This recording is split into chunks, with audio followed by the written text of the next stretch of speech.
Olá, o Jornal Parlamentar está no ar. Aprovado em primeira discussão, projeto que enaltece a cultura do povo paraguaio em Mato Grosso do Sul. Os detalhes com Gustavo Faques.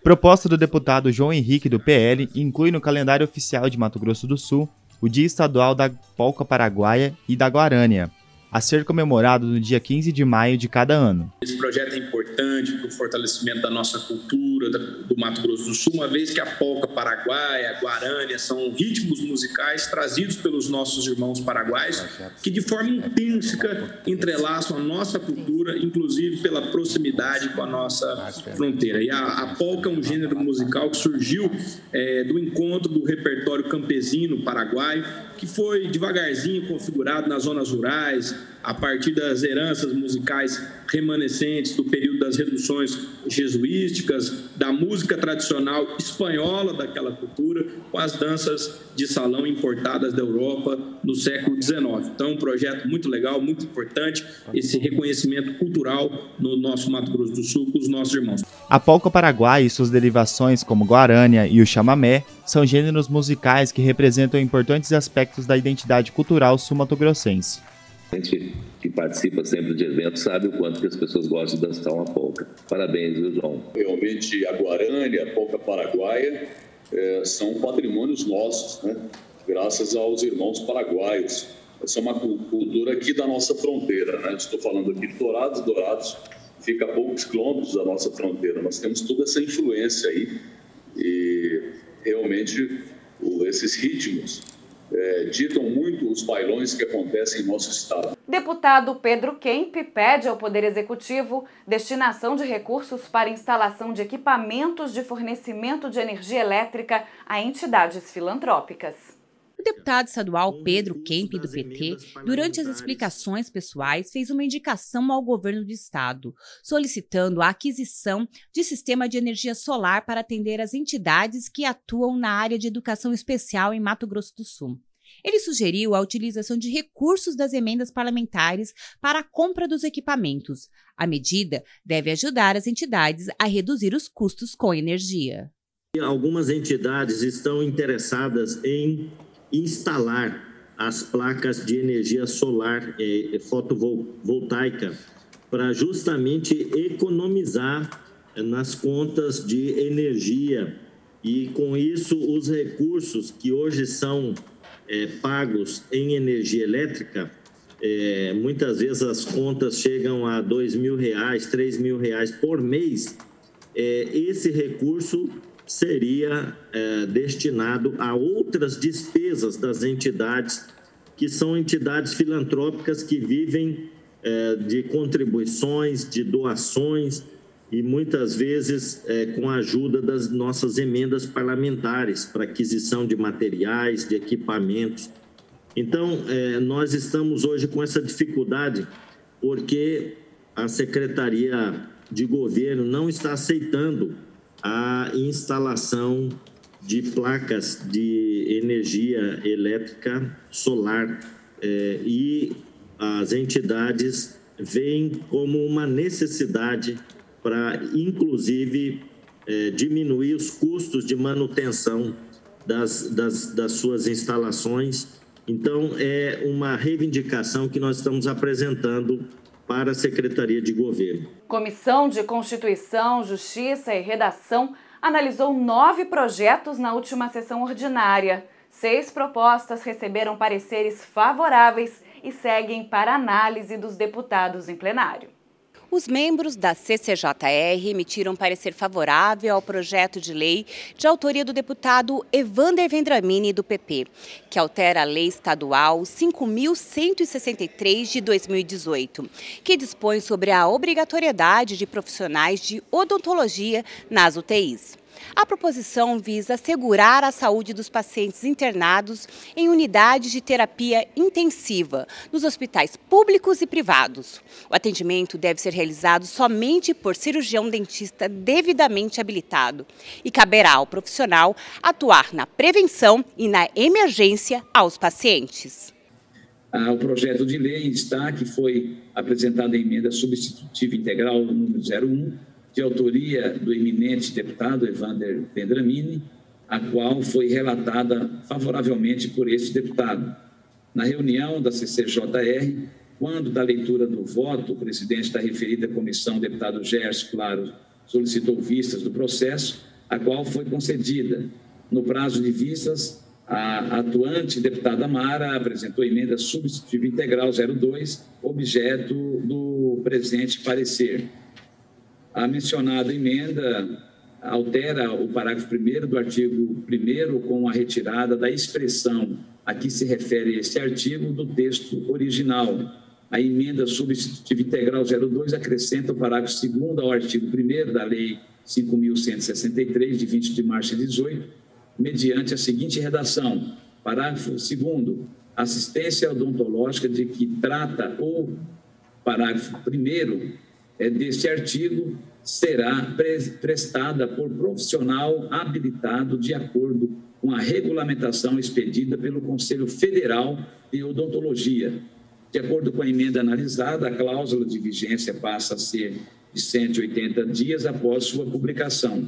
A deputada Mara, ao apresentar a emenda substitutiva integral, ora relatada, a faz sob a argumentação de que as resoluções federais que contêm as exigências para a presença do profissional de odontologia nas UTIs sofrem atualizações periódicas. Portanto, a presente emenda serve para que seja possível equalizar a rotina hospitalar às normas federais que a norteiam.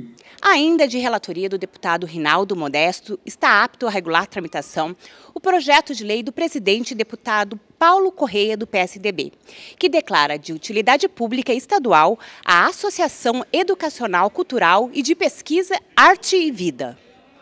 Proposta aprovada em segunda discussão institui o dia 4 de agosto como Dia Estadual de Combate às Fake News. Gustavo Faques tem as informações. Com a aprovação do projeto de lei de autoria do deputado Pedro Kemp, do PT, o calendário oficial de eventos do Estado vai ganhar mais uma data especial, o Dia Estadual de Combate a Notícias Falsas, Fake News, a ser celebrado anualmente no dia 24 de março.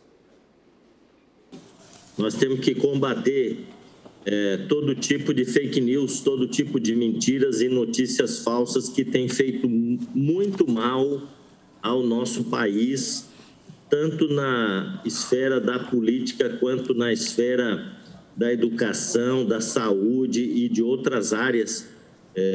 Agora, na pandemia, nós tivemos exemplos de como que as notícias falsas, as fake news, fazem tanto mal na vida das pessoas, podendo até colocar em risco a vida das pessoas. E para a democracia, então, é um atentado. Na última década, com o advento da internet, foi introduzido em nosso cotidiano o termo fake news, que em inglês consiste em apresentar um fato ou conteúdo inventado, distorcido e mentiroso, com o objetivo de enganar e manipular as pessoas, principalmente nos espaços de decisões coletivas, como as eleições. E ficou ainda mais evidente durante a pandemia do coronavírus, que, por razões das notícias falsas, parte da população recusou a vacinação ou utilizou medicamentos sem eficácia no combate da doença. Acho que é importante esse projeto no sentido de conscientizar a população do mal que faz a notícia falsa, a mentira, a fake news nas redes sociais e em qualquer espaço que nós tenhamos a convivência social, a interação entre as pessoas. O projeto prevê evitar notícias falsas ou manipuladoras nas redes sociais e que possam causar danos individuais ou coletivos, além de ser uma forma de fortalecer a democracia e reduzir a desinformação e o engano. Deputados estaduais aprovam em primeira discussão projeto que autoriza o governo do estado a fazer convocação em caráter excepcional de profissionais que não têm habilitação em nível superior com licenciatura. A proposta visa garantir oferta de profissionais da educação básica. Foi aprovado pelos deputados estaduais o projeto do Poder Executivo que prevê, excepcionalmente, na ausência de professores com graduação em nível superior, a contratação de profissionais com formação em nível médio, na modalidade normal ou com habilitação específica, devidamente reconhecida por órgãos competentes. A proposta teve um pedido de vistas do presidente da Comissão Permanente de Educação, deputado Pedro Kemp, do PT, antes da votação. Hoje nós estamos com esse projeto votando para situações excepcionais a contratação de professores de nível médio, né, normal médio. E nós ficamos assim preocupados num primeiro momento porque o projeto fala em várias situações, por exemplo, comunidades indígenas, quilombolas, educação especial, educação profissional, e ficamos assim receosos de que poderia abrir demais essa excepcionalidade, né? E nós entendemos que há algumas situações em que realmente é necessária a contratação de profissionais, né, que não têm, inclusive, licenciatura. Hoje nós temos a educação profissional, por exemplo, ciências jurídicas na escola, e é preciso contratar advogado, por exemplo, que não tem habilitação, né, em licenciatura, e ele não é um professor formado, né, mas ele é um profissional que detém conhecimentos específicos daquela área. Então, ele vai atuar, né, na educação profissional, até mesmo como considerado professor leigo. A líder do governo na casa, a deputada Mara Caseiro, do PSDB, também ressaltou a relevância da aprovação da proposta, que vai atender à educação dos povos indígenas, à educação especial, à educação profissional, à educação do campo e quilombolas. Aqui está muito claro no projeto que é excepcionalmente na ausência de profissional com graduação em nível superior. Poderão ser convocados profissionais com formação em nível médio, na modalidade normal ou nível médio com habilitação profissional específica. Então, o Pedro Kemp, que é professor, que é da área, acho que soube expressar muito melhor do que eu, né, a importância desse projeto, principalmente nessas comunidades quilombolas, comunidades indígenas, que são de difícil acesso. Na justificativa do projeto, o governador afirmou que a proposta vai viabilizar a completa oferta da educação em nosso estado, contemplando de forma adequada as particularidades existentes. Vamos conferir fatos e opiniões da semana aqui do Jornal Parlamentar. Em evidência, os principais temas levantados pelos parlamentares durante as sessões.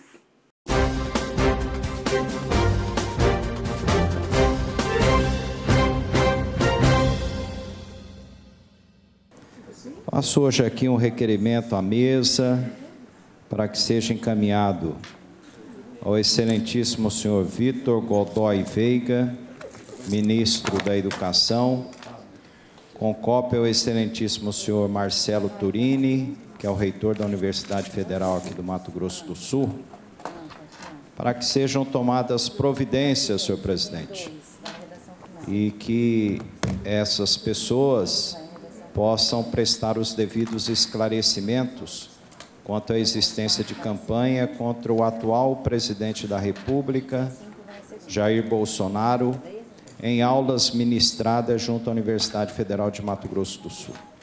Senhor presidente, chegou ontem ao meu conhecimento que numa determinada sala da Universidade Federal, durante uma aula, estava sendo feita a apresentação desse material que eu estou mostrando e que trata sobre o meu primeiro voto, tutorial, e aí embaixo, como derrotar Bolsonaro em 2022. Senhor presidente, uma vergonha que a nossa Universidade Federal possa servir de palco para tais tipos de agressões políticas, quando a nossa própria legislação eleitoral é bem clara que não se admite campanha eleitoral, qualquer tipo de manifestação política contra A, contra B, contra C, em recinto público. Não há espaço público em Dourados que o cidadão, aquele que visita o nosso município, ele possa usufruir. Onde não há ação do governo do estado, com recuperação do pavimento asfáltico, com tapa-buracos, as ruas parecem crateras lunares, abandonadas pela administração pública, em que pese a grande ajuda do governo do estado, o governo praticamente já fez todas as vias principais, já fez a recuperação praticamente do quadrilátero central, está fazendo a recuperação das linhas de ônibus, mais uma vez está aportando recursos na saúde, valores que devem chegar à casa dos 70 milhões, mas infelizmente o retrato que a gente assiste nos postos de saúde, na rede pública de saúde, são servidores públicos decepcionados, entristecidos, porque não tem dipirona, porque não tem papel higiênico, porque a pessoa, quando precisa de imprimir um exame, deputada Mara Caseiro, tem que levar o papel, porque não tem papel sequer para poder imprimir os exames. O quadro de Dourados, infelizmente, e aqui não é fala de pessoa amargurada, porque disputei as eleições, mas é de um político que representa Dourados e um cidadão douradense completamente entristecido, porque isso atinge a todos nós. Estou encaminhando uma indicação ao excelentíssimo senhor secretário de Justiça e Segurança Pública, solicitando o reforço do policiamento militar ali na região da Vila Planalto e da Orla Morena. Ali na Orla Morena, que é um espaço de convivência social, de lazer, de atividades físicas, as pessoas estão com dificuldades, né, de permanecer e de realizar suas atividades, tanto comerciais quanto as atividades físicas de lazer, por conta dessa onda de assaltos e muitas vezes violência que acontece ali ao longo da Orla Morena e também na região da Vila Planalto, né? Nós estamos pedindo, portanto, ao secretário de Justiça e Segurança Pública, Carlos Videira, que justamente possa autorizar o reforço do policiamento militar em toda aquela região da Vila Planalto e da Orla Morena, que os comerciantes já estão assim desanimados, né? Várias vezes são vítimas de assaltos em seus estabelecimentos comerciais e também nas residências. Nesse final de semana nós tivemos a rodada final do Campeonato Estadual de Futebol aqui do Mato Grosso do Sul.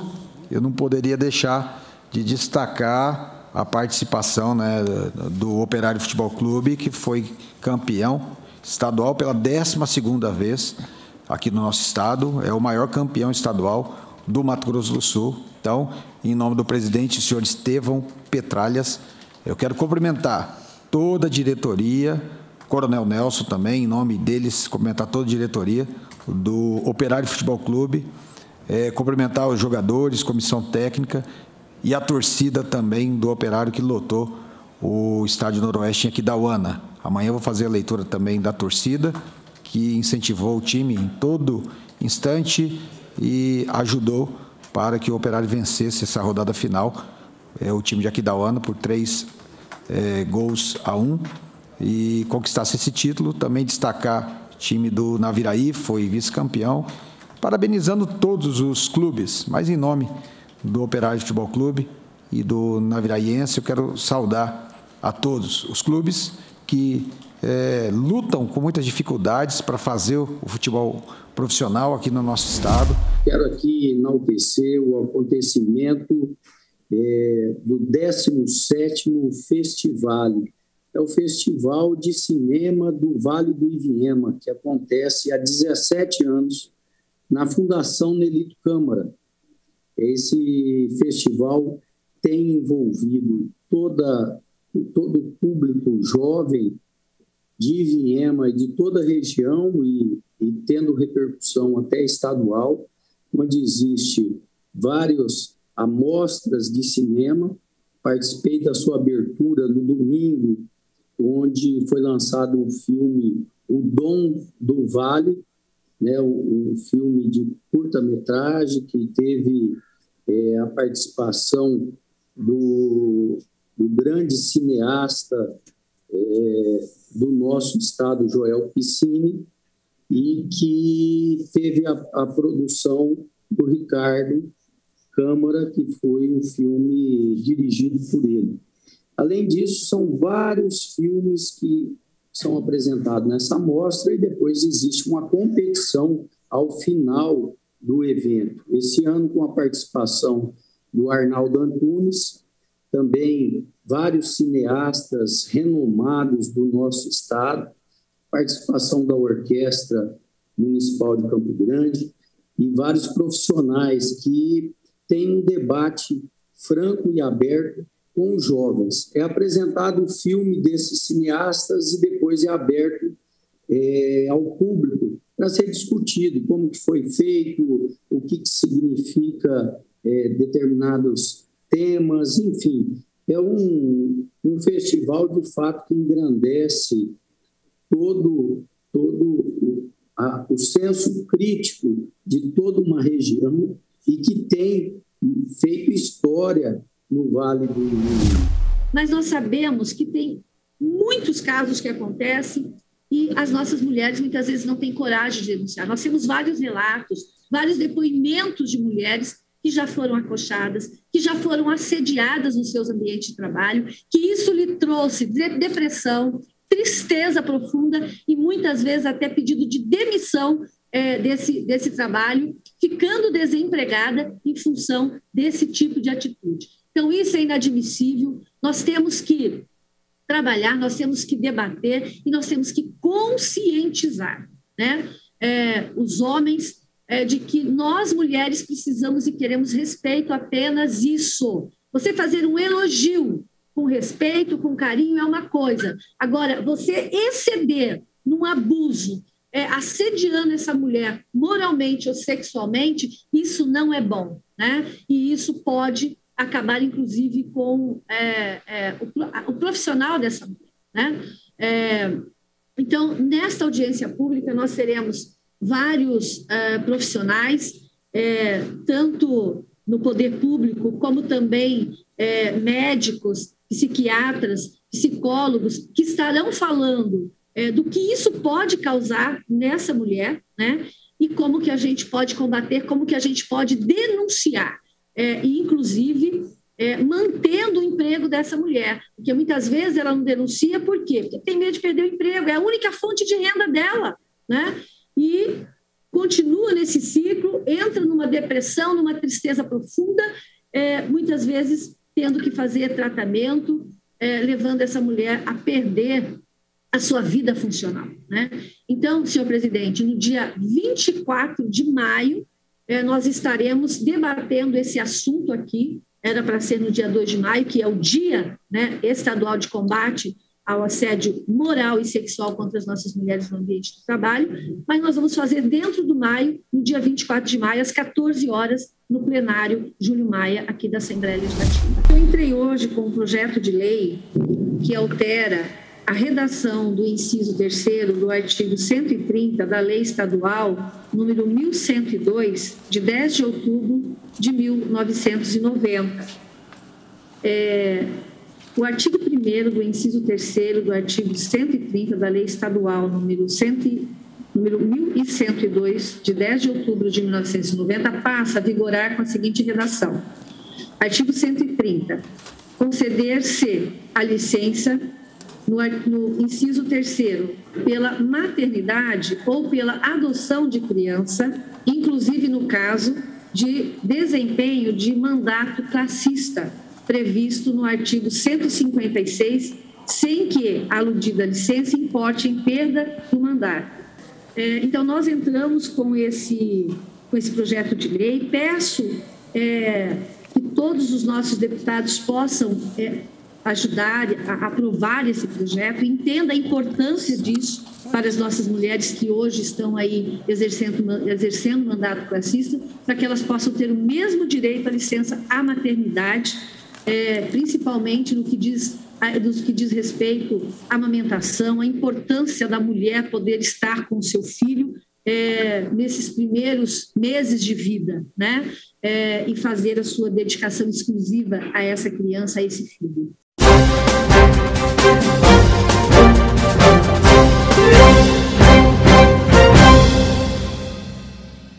Depois de um longo período de portas fechadas por conta da pandemia da Covid-19, a Lemes voltará a receber o público. As sessões híbridas continuam.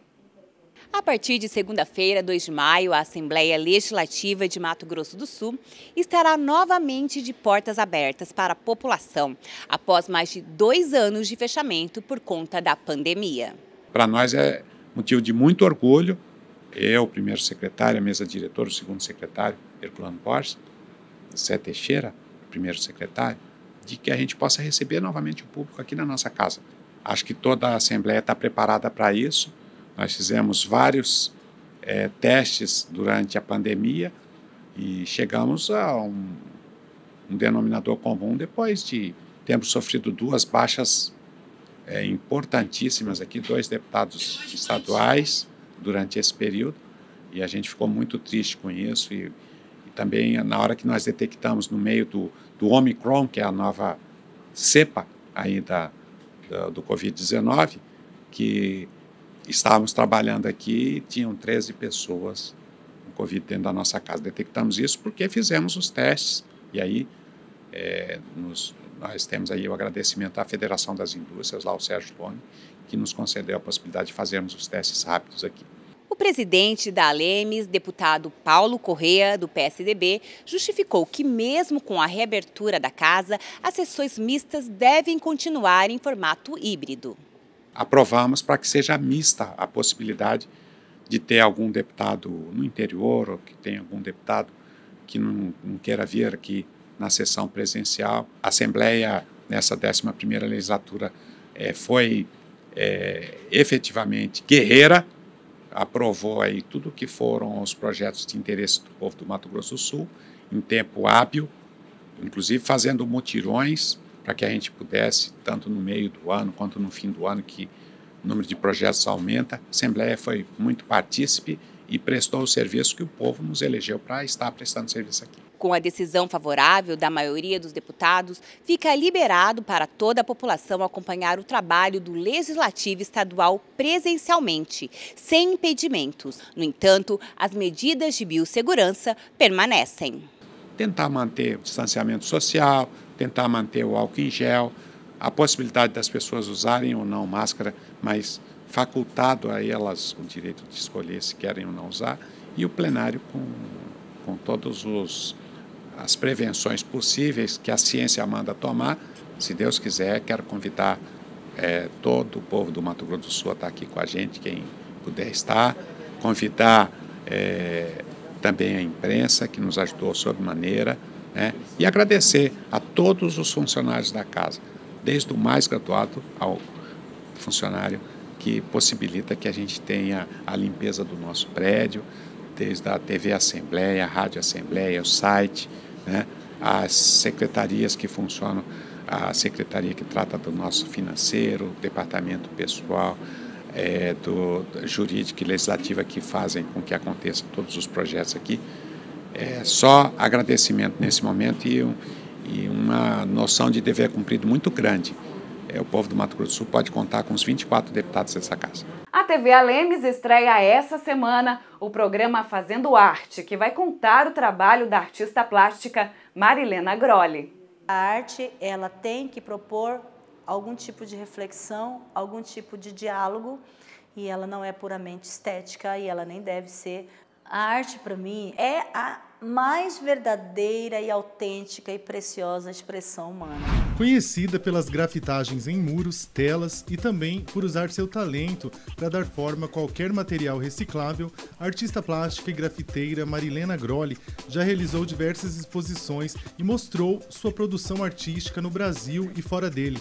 Comandou o projeto Conexões Grafite, oferecendo oficinas e até festival de hip-hop à população da periferia de Campo Grande, e já participou do Festival Internacional Board Dripper, no México, que reúne alguns dos melhores artistas para promover e fundir a cultura das ruas. O documentário sobre ela pode ser conferido no Fazendo Arte da TV Alemes, a TV da gente de MS.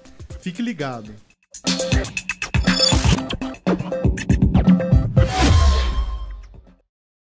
A audiência pública na Alemes debateu redução na emissão de carbono até 2030.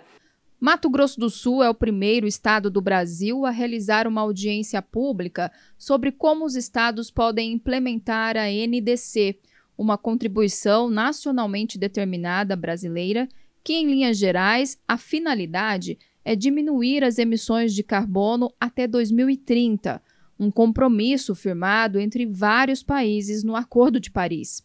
A transmissão desse debate pela Alemes foi uma solicitação da Frente Parlamentar Ambientalista do Congresso Nacional, que contou com o apoio do deputado Renato Câmara, do MDB. O poder público ele tem vários instrumentos para minimizar um ponto que é fundamental do meio ambiente e que é um dos grandes limitadores para o avanço da proteção das águas e também dos nossos solos, que é a questão econômica, né?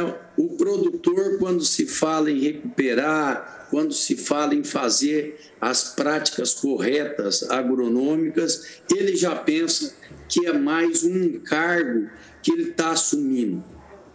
Que é mais um custo que ele está assumindo, porque diante de tantos impostos que são pagos, ele ainda assim tem que pagar esse custo de proteção. Então, é uma avaliação muito simplista, mas que na prática, nas discussões, a gente ouve muito que quando fala em meio ambiente e já existe essa barreira, é por conta da questão econômica, principalmente. Segundo o representante do Instituto Brasil Clima, IBC, o Brasil tem um papel relevante nas alterações climáticas e no mercado de carbono.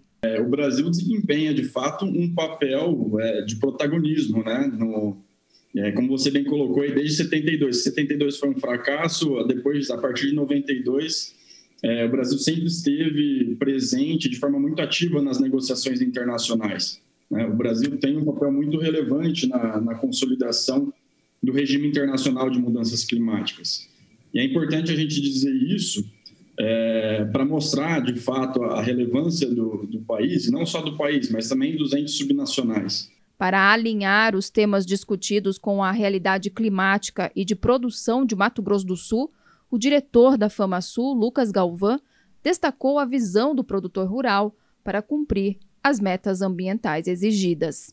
Um tema que é extremamente importante para a sustentabilidade dos nossos negócios. O Brasil contribui com 2,8% das emissões globais, né? Onde o setor agropecuário responde por mais da metade dessas contribuições no Brasil. E colocar aqui no âmbito de Mato Grosso do Sul e no âmbito dos produtores, do setor produtivo, que nós já estamos em busca dessa redução e alguns quesitos já no estágio bastante avançado de redução de metas em Mato Grosso do Sul. Mas o que eu queria destacar nesse slide é que em cada um desses biomas nós temos instituições de pesquisa trabalhando e levando aí conhecimento e tecnologia para os nossos produtores, para os nossos técnicos e comunidade como um todo. Projeto desenvolvido na capital quer tornar os mangás acessíveis ao público. Os mangás são histórias em quadrinhos muito populares na cultura japonesa.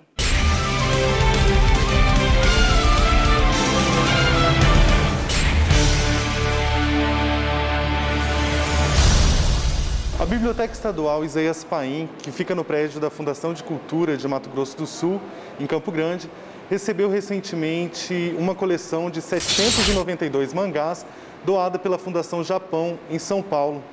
As histórias em quadrinhos enriquecem o acervo do local, que conta atualmente com 40 mil publicações. É um acervo rico e é um acervo de conhecimento de história, e é um reconhecimento ao nosso trabalho, né? Porque a aquisição desse acervo se deu por ações sociais que a biblioteca fez durante 2, 3 anos para a população sul-mato-grossense. A nossa capital, eles têm muitos adeptos de mangás. Então, assim, a gente recebe mais concurseiro, mais leitores da escola, e hoje a gente está recebendo esses adeptos de mangás, até os cosplays, né? Então, assim, um público mais jovem, 14, 16, mas também tem da terceira idade. A Fundação Japão tem como missão aprofundar o entendimento mútuo entre o Japão e outros países, através do intercâmbio cultural, e manter e desenvolver boas relações internacionais. Através de uma consulta conjunta entre a Biblioteca da Fundação Japão em São Paulo e as bibliotecárias das bibliotecas receptoras, chegamos numa seleção bem equilibrada de obras clássicas e contemporâneas, mantendo ainda a política de seleção das bibliotecas receptoras. A seleção das bibliotecas foram feitas em consulta através dos consulados japoneses encarregadas de cada região. Das 8 bibliotecas para as quais fizemos a doação, a de Brasília é uma biblioteca federal e as outras 7 são estaduais.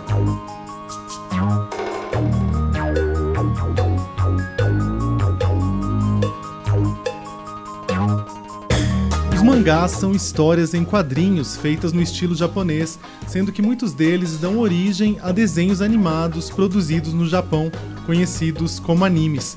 No entanto, também existe o processo inverso, em que os animes se tornam uma edição impressa de história em sequência ou de ilustrações.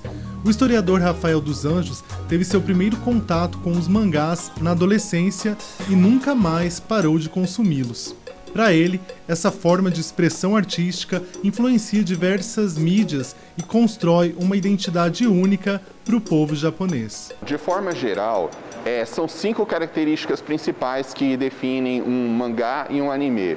Primeiro, a questão dos olhos, né? Que os olhos são enormes, porque eles se preocupam muito, os japoneses, o povo asiático no geral, se preocupa muito em deixar bem claro para o público as expressões, as experiências e principalmente os sentimentos que aquele personagem está vivendo naquele momento.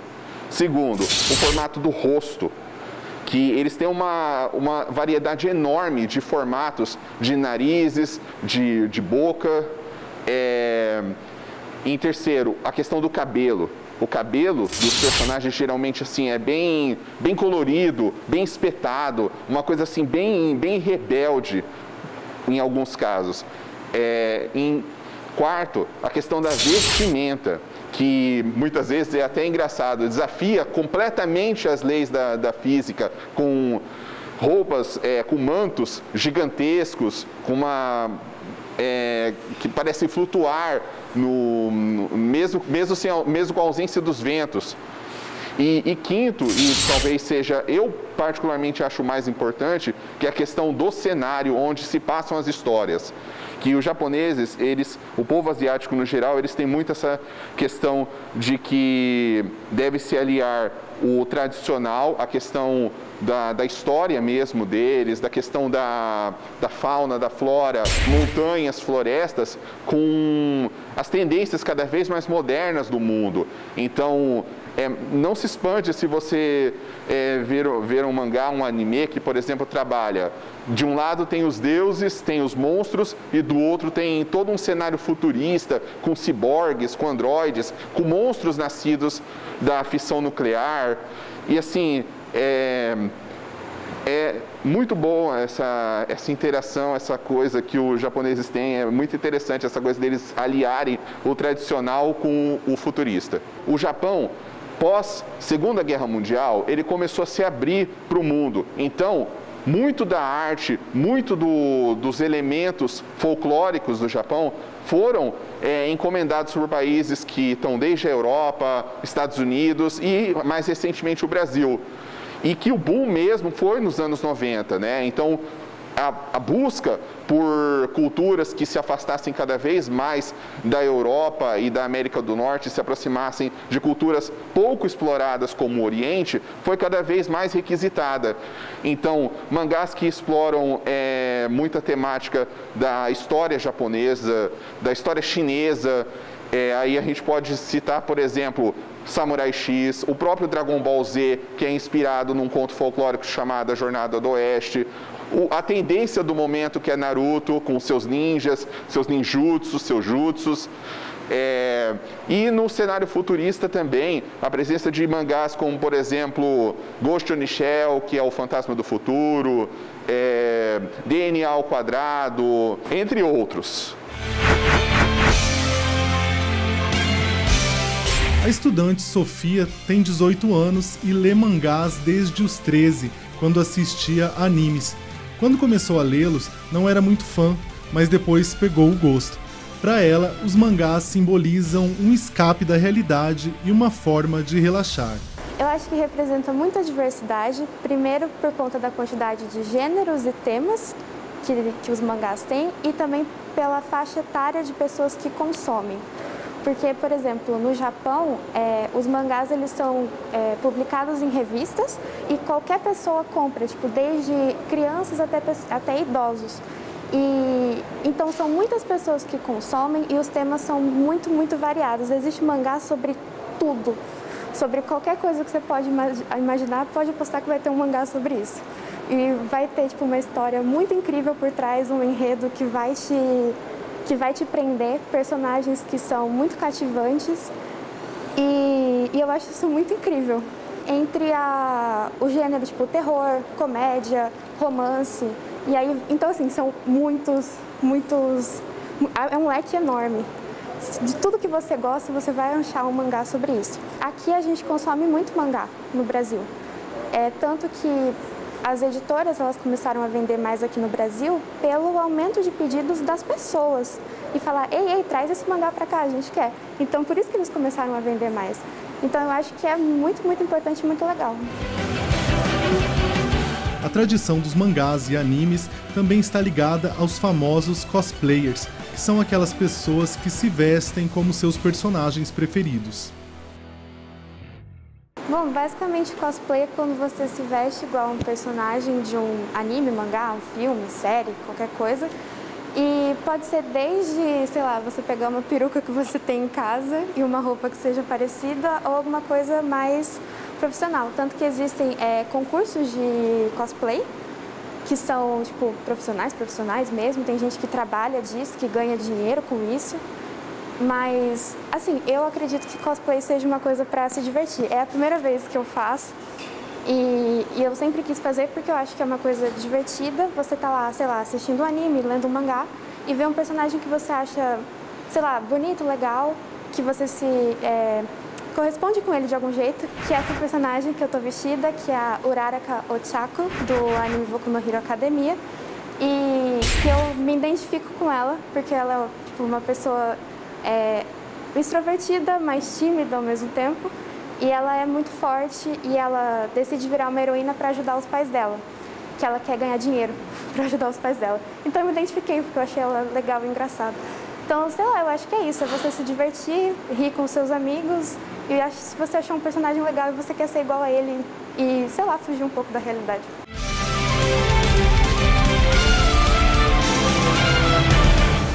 O Jornal Parlamentar fica por aqui. Essas e outras reportagens você confere no YouTube da Casa de Leis. Basta pesquisar por Assembleia Legislativa de MS.